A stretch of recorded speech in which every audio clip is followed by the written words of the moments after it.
பார்க்க போறது கருவேப்பிலை பொடி. கருவேப்பிலை உடம்புக்கு ரொம்ப நல்லது. இந்த பொடியை நீங்க இட்லி தோசைக்கும் சைட் டிஷ்ஷா வச்சுக்கலாங்க. அதே மாதிரி சாதத்துக்கும் வச்சு சாப்பிடலாம். கருவேப்பிலை பொடியை வச்சு சாதம் எப்படி செய்யறது சொல்லியிருக்கேன் இந்த வீடியோல. கண்டிப்பா வீடியோவை ஃபுல்லா பாருங்க. வாங்க கருவேப்பிலை பொடி எப்படி செய்யறதுன்னு பார்க்கலாம். 2 கப் கருவேப்பிலை சேர்த்துக்கலாங்க.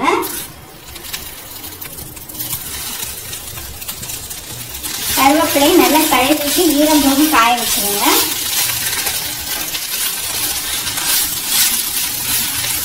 ஈரமா இருந்தா வதங்கிறதுக்கு லேட் ஆகும். இப்போ கருவேப்பிலையை நல்லா வதக்கிக்கலாம். இப்போ இது பாருங்க நல்லாவே வறுத்தாச்சுங்க. இப்போ இலையை எடுத்து பார்த்தீங்கன்னா தெரியும் நல்லா கிறிஸ்பி சத்தம் கேட்குதுல. இந்த அளவுக்கு வறுத்துக்கணும். இந்த அளவுக்கு வறுத்துட்டாதான் நமக்கு பொடி ரொம்ப நாளைக்கு வரும். இப்போ இதை எடுத்து தனியா வச்சிடலாம். அடுத்தது 1/4 கப் உளுந்தம் பருப்பு சேர்த்துக்கலாம். 1/4 கப் கடலை பருப்பு, 1 டேபிள் ஸ்பூன் வர கொத்தமல்லி,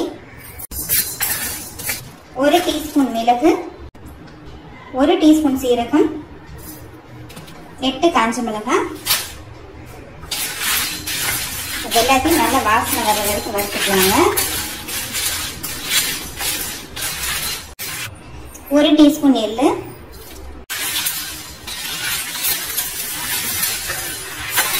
இப்போ பெருங்காயம் சேர்த்துக்கலாங்க.